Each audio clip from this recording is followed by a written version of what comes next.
from Asheville and From the newsroom to the nursery, we're juggling a demanding career on live TV with the demands of motherhood. I'm Katie. And I'm Karen. They are AnchorMoms. Hi, friends. Welcome into another episode of AnchorMoms, the podcast. Katie, how are you? Great. How are you, Karen? I'm good. I have to follow up on my dream. Okay, so I have been sitting in suspense for the last week because we recorded last week and then we recorded the podcast and then you came into work the next day and you were like, I had like the follow-up dream. And I was like, what is it? And you were like, oh no, I'm saving it for the podcast. So in case you missed last week, I had a dream about Katie, and in my dream, she had posted something on social media that was a big announcement, and I didn't know what the announcement was, but I was very upset that I was finding out this information via social media rather than in real life, since we're, friends. Allegedly. Yeah. Thought we were. Yeah. Anyway, so then, and it's really funny because I feel like it's very difficult to will yourself to dream something, right? But and I don't think I was even thinking about it, but lo and behold, that very night I had a dream. This is like some sort of parlor trick. Like the fact that you can do this is, I mean, it's not like it happens normally, but this is a real talent. This could be your talent that you didn't even know. It's your hidden talent. You have a hidden talent. Could make money off it somehow. Right. So anyway, I had another dream in which I found out what said big announcement was. And it was I'm genuinely scared. You were fired. Oh, I thought it was a medical thing. Last week you said it was fired. Well, that in the first dream I was thinking that's what. Anyway, I have a second dream, and it's like a follow-up, and I'm like looking at the post, and it's I was fired, and it's this long what do I say? Post about how you were let go and you're so sad. Yeah. I don't know why you were fired, but you were fired. Could we have a follow-up dream about another follow-up as to why you were fired? Yeah. Yeah. So there you have it. In my dream, you got fired from WLOS and we're no longer the morning anchor and no longer doing this lovely podcast. I probably was upset because I was like, well, darn, there goes the podcast. If Katie's fired, what are we going to do? It's like I'm just waiting for the room to bust open and somebody to be like, and you are fired, right? Actually, that dream was 100% accurate and you are fired. Karen is really passing on a message from HR that your days here are numbered. No. So yeah, sorry, friend. Have you ever been fired from a job? Any job? No. Have you? No. But I wonder what that's like. Bad. I would say pretty bad. Unless you maybe I feel like sometimes people try to get fired. Oh, there's just not any I want to be the one to make that decision. Yeah, I don't think there's any world in which I would be thrilled to be fired. I haven't been fired. A lot of people in this business do get fired. I mean, if you had said, I kind of knew the answer to this just because I know you so well, I knew the answer before I asked the question that you had never been fired, certainly from a TV job. But there are a host of people, even in the building in which we work, where, on-air people who have been let go, fired, laid off for any number of circumstances and reasons. It's not that unusual in this business. Mm-hmm. Well, let's hope that said dream is not coming true. I hope you stick around with us here, Katie. I hope you don't get let go. And you heard it here first. Wait, we folks. can continue on this little is like podcast people are like, journey. Is this some sort of breaking news? Nope, not that we know of. Not yet. You'll be the first to know, and I'll post it on Facebook. When she posts it on social media for all to see. Yeah, exactly. Isn't that so bizarre, though? Yeah, it is. Yes. Anyway, don't get fired, Katie. I mean, do what you can. I'll try not to. Yeah. I'm endeavoring not to. Okay, this first article is from today. I wasn't anxious about back to school because of my kids. It was the other moms. The author talks about the kids' matching outfits, the perfectly packed bento boxes, the photos of the first day, the moms looking perfect at the bus stop, and how she felt so much anxiety being around these quote unquote perfect moms. She goes through this whole scene about taking her kids to the bus stop on the first day. They're a mess. They woke up late, the whole thing. Their clothes are mismatched. She's all frazzled. She's still in her pajamas. And she gets to the bus stop, and there's this perfect mom who looks perfect. Her children look perfect. They're standing right next to her. Her kids are running around crazy. And she talks about how she just started to dwell on this perfect mother and felt so bad about herself, was comparing herself to this other mom. And then she realized the bus eventually comes, the children all get on, and she realizes she hadn't even said goodbye to her children. She had wasted those precious moments with her kids at the bus stop, so upset about how she was not in the same place as this other perfect mom was and how sad she was about that. I can totally relate to this. Yeah. I think I actually cried reading this article. I think it's really hard when you see other moms doing what you feel like you can't or aren't able to do, and you feel less than. And I think the point of this article and this mom is saying those things don't matter, right? I should just care about my children and my relationship with them and all these other things that are more important. But it is so hard not to get sucked into the picture perfect, very high bar that some moms set. Yeah. So this is a quote that I've heard often, and Brian and I will say this to River sometimes, but it doesn't just apply to your kid. I mean, this applies to really everyone at any time. Comparison is the thief of joy. Mm-hmm. Yeah.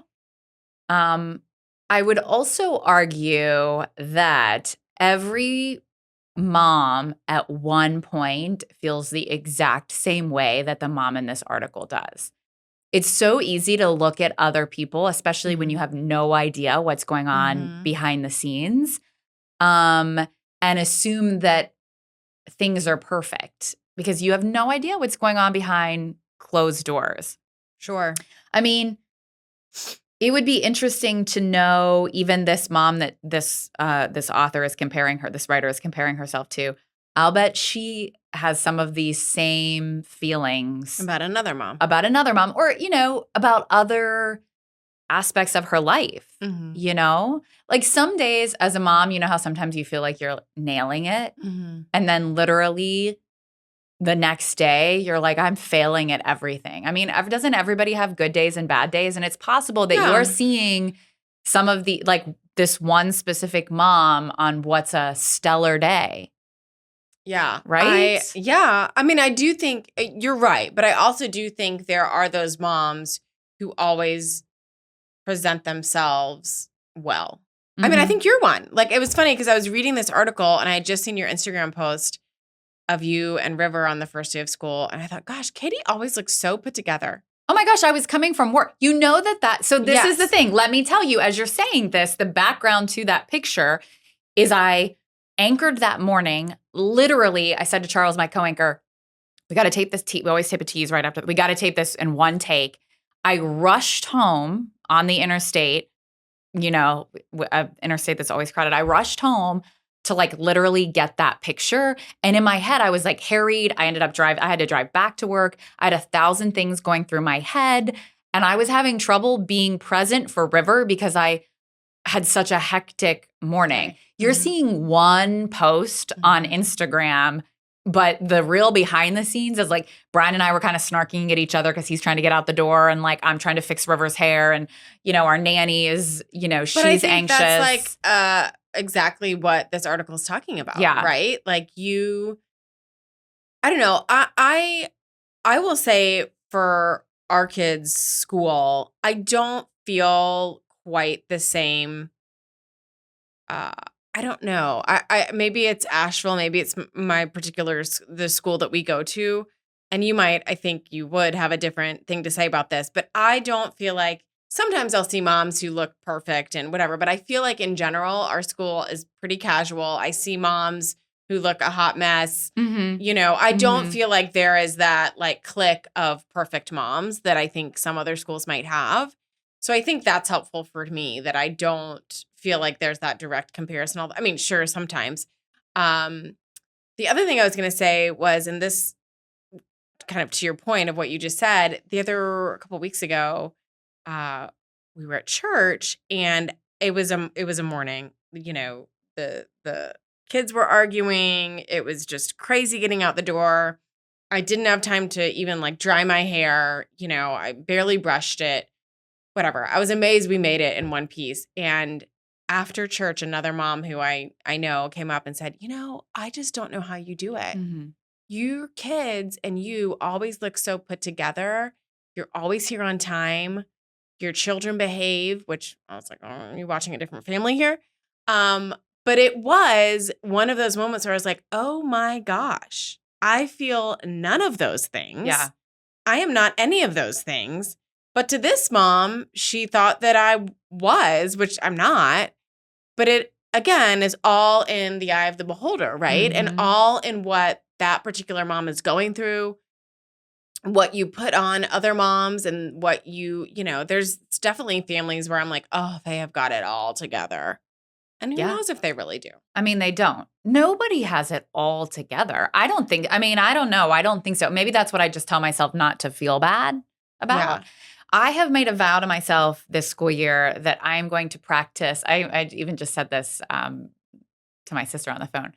Radical acceptance of whatever River chooses to be into, however she approaches, you know, within reason, obviously, this first grade year of other parents. I refuse to get caught up in this. This is kind of what this writer says at the end of this article, by the way, too. She sort of comes to the realization, like, you can't live your life like this. And I think, you know, everybody has good days and bad days, but I really am trying to be like, I am not going to hold myself to a higher standard or my daughter to a different standard or our family. Like, this is just where we are. And yeah, like, you are enough. Like, you're enough. Karen, you're enough. Katie, you're enough. If you're listening to this, you're enough. You know? I don't know. You're making me cry a little bit. Well, I think it's true. I think people need to hear that, like, we're doing okay. We're doing the best we can. And now we're both crying. I know. Back to school, man. Who knew? Yeah. I think the reason it's so emotional is because we try so hard. So hard. And you are trying to do what's best for your children and yourself. We're working. We've got all these stressors. It's a lot. She says in this article, the lost moments with her kids over her own dark self-doubt were like gut-wrenching when she realized that. And that really stuck with me. Like, why are we losing these precious moments with our children at this very special age? How much time are we spending stressing about things that don't matter? Don't matter. I mean, really don't matter. Don't. Yeah. So we just need to remind each other to let it go. We do. And the other moms in our life. Yeah. Easier said than done, I know, but yeah. Do you have a uplifting moms for us? I do. And it's a cheap one, you guys. Oh, it's great. a cheap moms this week. It's a hair wax stick. Totally switching gears. Okay. Here. So River has sort of fine, wavy, curly hair. And I less so, but of course I'm always trying to get these like flyaways for camera purposes down. And I bought this hair wax on Amazon. It is $6.99. Okay. I bought myself a tube a couple of weeks ago, and I liked it so much I bought a tube for her. Mine lives in my work bag, so it's not always at home. So I wanted her to have it when she was going to school. And I use it on my part. I smoothed some of those flyaways, and I used it for River yesterday for her first day of school when we were putting her hair in a ponytail. I love it. For $7, we'll call it $7 on Amazon. We'll put it in the show notes. Okay. I don't know. It might be a game changer for you, and it's super cheap, and it's sort of the answer to your hair smoothing prayers, if you will. I mean, if you have such prayers. I'll try anything for $7. Right? I mean, that's what I'm saying. We'll link it in the show notes. Try it out. And yeah, I've been enjoying it. I mean, don't look at my hair right. No, not right now. Okay. Look at it at like 4:30 in the morning when I started this. I mean, I think it looks fine right now. Even, okay. So. All right. Well, maybe it's holding strong. Okay. Our next article comes from Slate, and it's this one too. Woo. Some real zingers here. Yeah, Katie. yeah. The title is, "For me, with the parents I had, no contact was the only option." And basically, this is an article about estrangement, people choosing to be from your family, especially. Estranged from. She specifically, this writer, is from her parents, but really you can be estranged from, siblings, aunts, uncles, whatever. The article starts out by saying more and more people are estranged from family, and it used to be a taboo topic, but now being discussed more openly, thanks in part. I thought this was so interesting. They're saying estrangement is being talked about more because of the rift between Prince Harry and the royal family, which it is true. When you think of one of the most famous estrangements or rifts, right? For sure, Prince Harry. Also, it's been a popular trend on TikTok where thousands of 20-somethings testify that walking away from parents improved their mental health. This has come up over the years on the podcast as well, just people who are saying that they have chosen to cut ties. Just parents are specifically parents most of the time, but their family members are toxic. So here's some statistics for you. 30% of Americans are currently estranged from a family member, and 40% have been estranged at one time. This author specifically sounds like she had a really difficult childhood. The one parent left had some mental health issues. The parent that she was left with also had some mental health issues, was a hoarder. They had a really difficult relationship. Sounds like they lived in a car at one point. And finally, as she approaches adulthood, basically doesn't speak to either of her parents anymore. And she says how uplifting that has been. She didn't even know it was an option to be estranged until she started talking to friends, and they were like, "Hey, listen, you don't have to talk, like there's no written rule that you have to speak to your parents." And she says that it's been great for her. She even has she has a kid of her own, I believe she talks about, and they don't have any contact with her parents. Crazy. This article says that 30% of Americans are estranged from family members. That's what I said. 30%. Yeah, I'm not surprised. That was surprising to me. I don't know. This is just really sad to me. It's really sad. But I will say it's interesting in that she says saying goodbye changed her life for the better. And she talks about how this can be an act of love. And she doesn't hold any blame, but she feels like this is the best thing for all involved parties. It breaks my heart for this family, but I'm also kind of like, well, good for you if you can recognize that this is what's needed and this is what's going to help you live a better life. I don't know. I don't know either. I will say this. It does sound like her childhood was particularly difficult. Terrible, this is a very specific bad situation. As someone who had a very difficult relationship with my dad, my sister and I both had it really difficult. My parents divorced when we were young, who spent various times throughout our lives like truly estranged from my dad and stepmom for various reasons that I won't get onto here. It never felt good. It never felt good. I cannot say that I am someone who would advocate for something like this. Now, I don't want to take away, everybody is like living their own truth. And obviously, if you find that this is a much easier option for you and it's healthier for you, that's what you should do. But I find this very difficult. And even just in my own experience, found it to be very difficult, you know? I think it's tricky. And I hope that people don't have to even consider this. Yeah. And I would say as a person who's close to my family and my husband's family and value that relationship very, very much. I hope that this is like a last option, right? And I think it is, by the way. I think, and this author even talks about, I mean, this was a road she did not want to go down. Mm-hmm. On the flip side of this, as a parent, I sometimes find these stories mind-boggling because it is hard to imagine as a parent of, young kids, how do you get, like right now, our kids are so dependent on us for everything. How do you get to a place where your kid decides not to have any contact with you? It's terrifying. Well, she says in this article, she knows this is the right decision for her and for her parents, but she worries that her daughter is watching this and now knows that like not having a relationship with your parent is an option. Yeah. And this is what I can say. I cannot speak for every parent, but I know I can speak for you and I. Like, we are doing our best. And I mean, we're trying. Right. Per our previous conversation here a little bit earlier.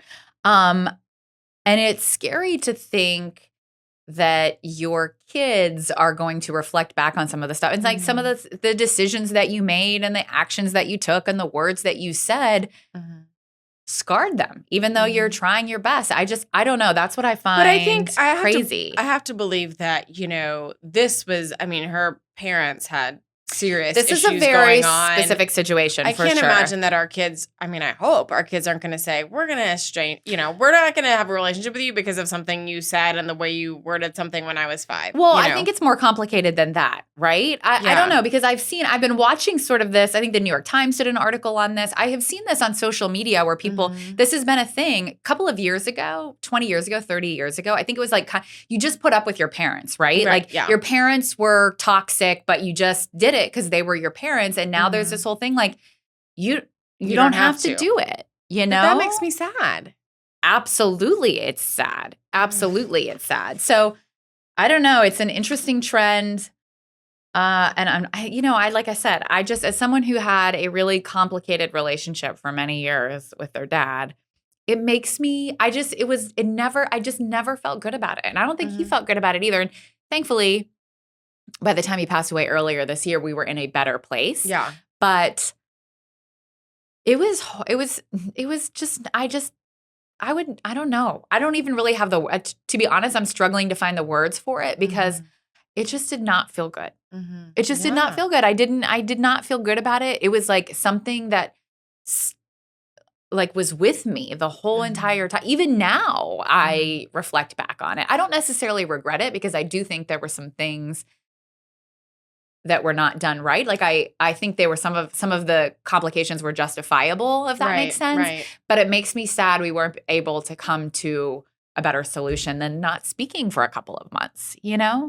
And I bet he would feel the same way. Yeah. So, yeah. Well, we're moving on to another emotional story. This one is from New York Times. This is it's sad, but it's something that I think is worth talking about. Yeah. The trial in a Texas school shooting asks, could gunmen's parents have stopped it? Again, this is from the New York Times, and it's talking about a school shooting back in 2018 at Santa Fe High School. 10 people were killed, 8 students, 2 teachers, and it was a 17-year-old who was the gunman. So you may remember this is the first case since the one in Michigan where the parents were found guilty of involuntary manslaughter because for their son's involvement in another school shooting. In that case, they were found guilty because they ignored the warning signs of his behavior and also didn't lock up their guns. So that was a different case. But fast forward now to this one in Texas that's currently underway. And these parents have not been charged criminally, but it's in civil court, right? So the victims here are charging the parents in civil court or trying to hold them liable in civil court for the same sorts of things, that they say the parents ignored the warning signs, that there was a lot going on with this 17-year-old. He is now in a mental health institute. And obviously, yeah, he can't stand. He's not mentally competent to stand trial. Yeah, right. So the article talks about, they're bringing into evidence now, the guns and were they locked up and what was the gun lock situation and that whole thing. But also on the flip side of that, were the parents ignoring these signs? Should they have been reading his journal? Should they have been looking at what he was doing online? He had posted some things online. Should they have been aware of that?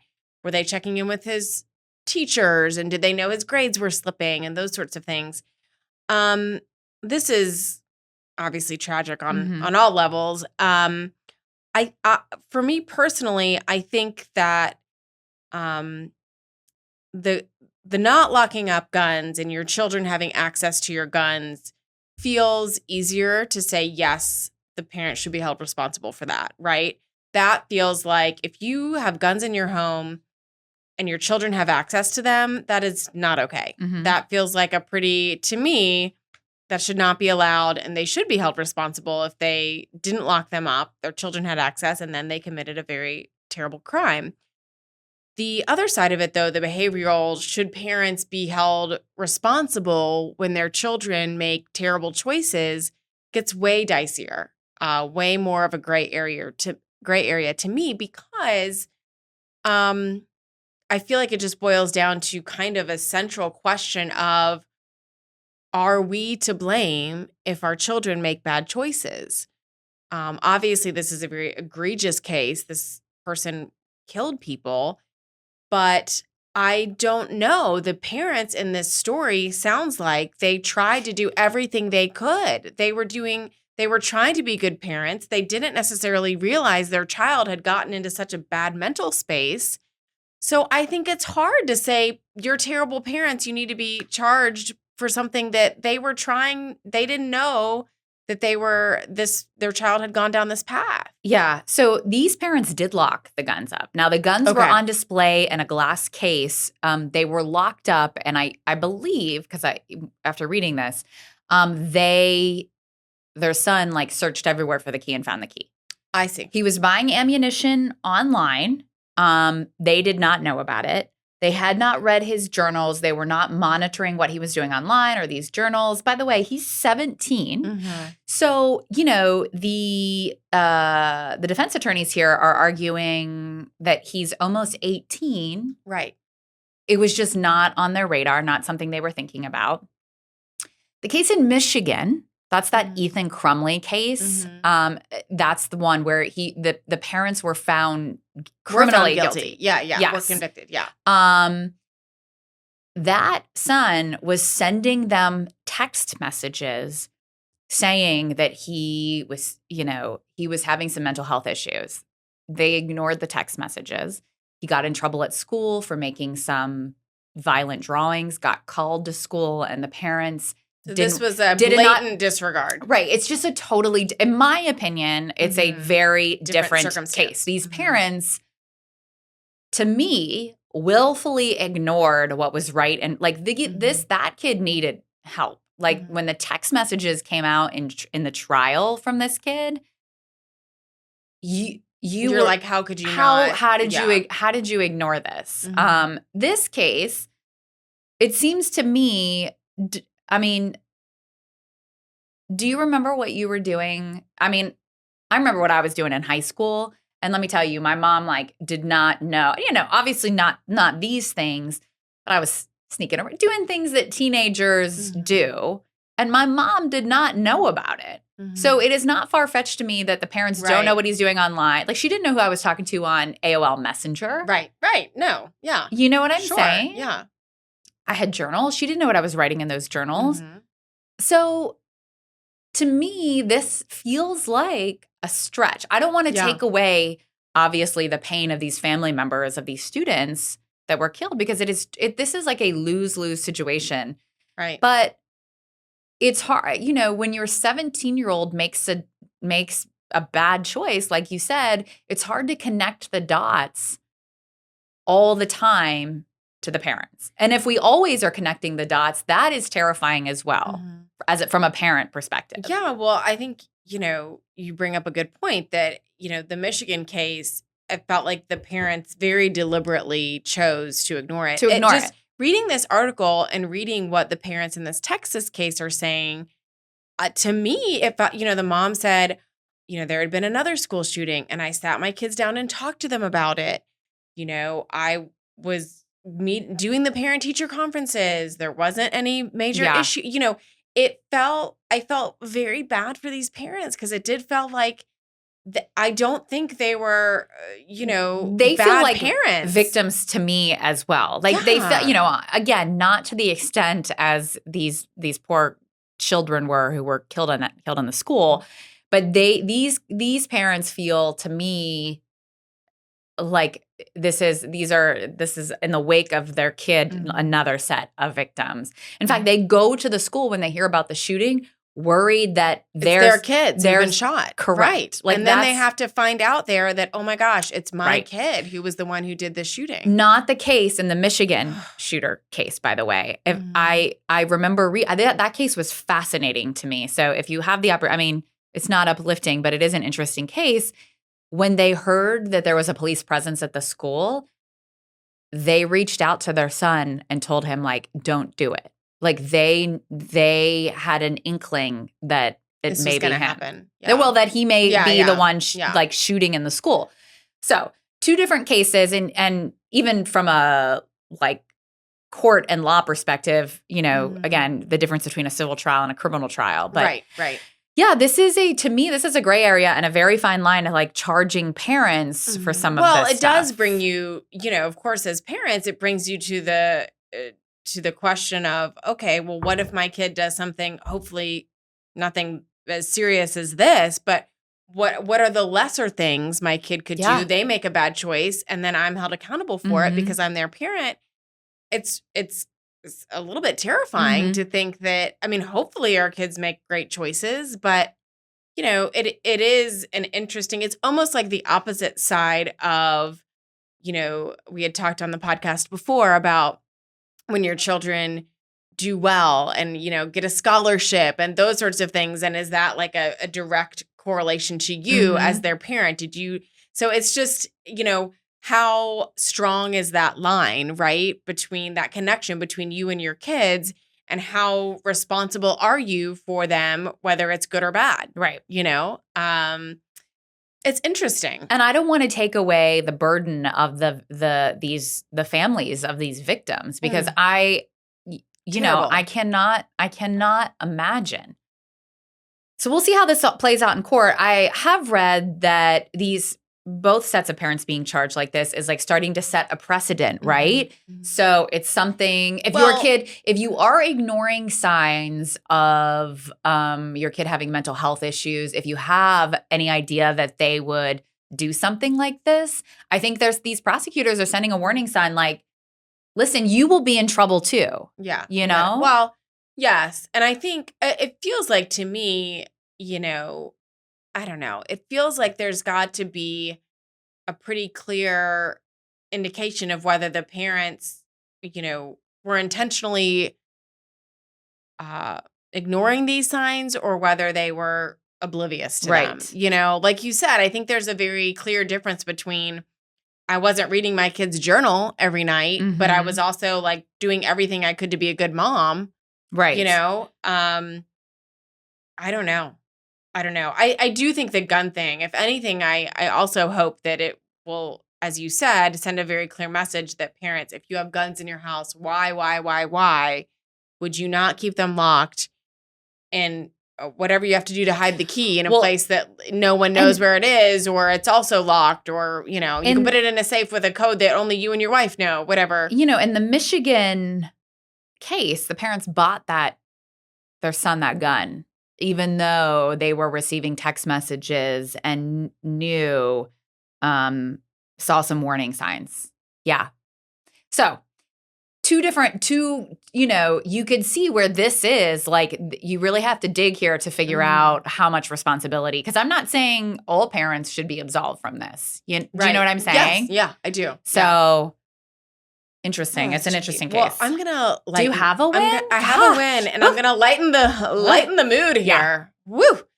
I have a win. We summer's wrapping up here, and we decided to take the kiddos to Dollywood, as you know.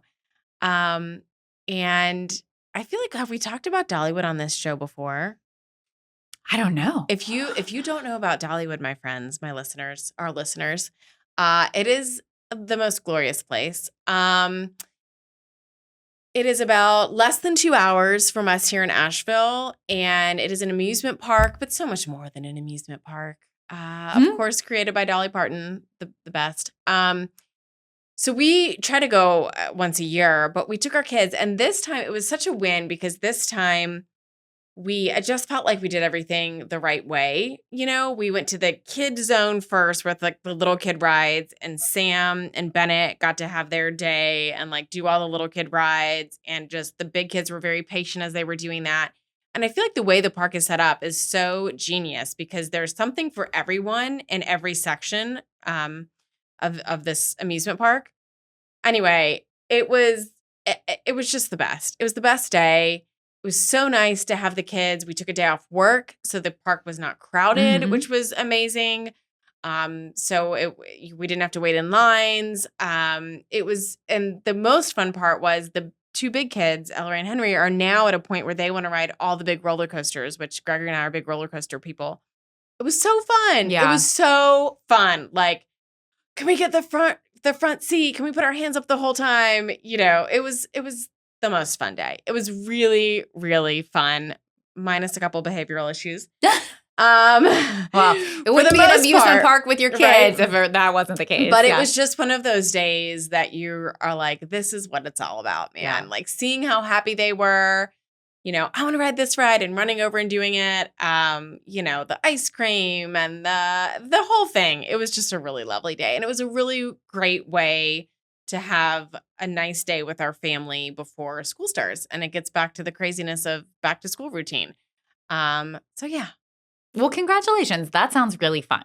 I saw your kids and they said it was really fun. Yeah. Yeah. They love it. They think Dollywood is the greatest place on earth. It was funny because before we went, we were like, guess what, guys? We're going to Dollywood. And they're like, yay. Yeah. And Sam's like, yay, Dollywood. He has no clue what Dollywood is. He's 2, but he's just repeating the joy because he sees everybody else being happy. But then once we were there, he's like, oh yeah, Dollywood. This place is now good. I know. This place is good. Yeah. River's always like, but where's Dolly? I know. Is this where Dolly lives? Where's her house? And she does make some appearances. She does. I know. Every time we go, people are like, did you see Dolly? I'm like, no, not this time. Must it. Yeah. But thank you, Dolly, for creating this amazing place that happens to be within 2 hours of us. It's really nice. It's over in Tennessee. Yes. Yeah, highly really recommend. Nice. Okay. Thanks, guys, for listening. We hope you have a good week. Yeah. Bye. See you next time. Bye. Anchor Moms is a Sinclair podcast produced out of WLOS in Asheville. We're your hosts, Katie Killen and Karen Zakalek. Anchor Moms is edited by Matthew Yates. For more information on the topics discussed in this episode and to stay up to date on future episodes, follow us on Instagram @AnchorMoms. You can follow Anchor Moms on Apple Podcasts, Spotify, or wherever you get your podcasts. Know a parent who could benefit from this week's Anchor Moms episode? Your recommendations help our show to grow, so spread the word.